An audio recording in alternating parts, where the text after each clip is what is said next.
Puso posibleng adunay usa o baka walay bagyo nga mamihimong makasud sa Philippine Area of Responsibility ning buwan sa Enero matud sa Pag-asa.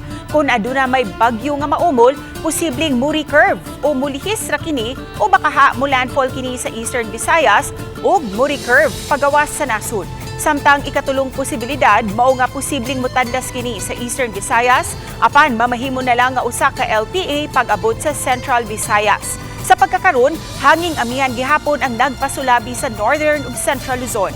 Samtang easterlies ang nakaapekto sa nahabiling bahin sa nasud. Hinungdan nga padayong masinati ang init ug igang nga panahon sa mosunod nga 5 ka adlaw.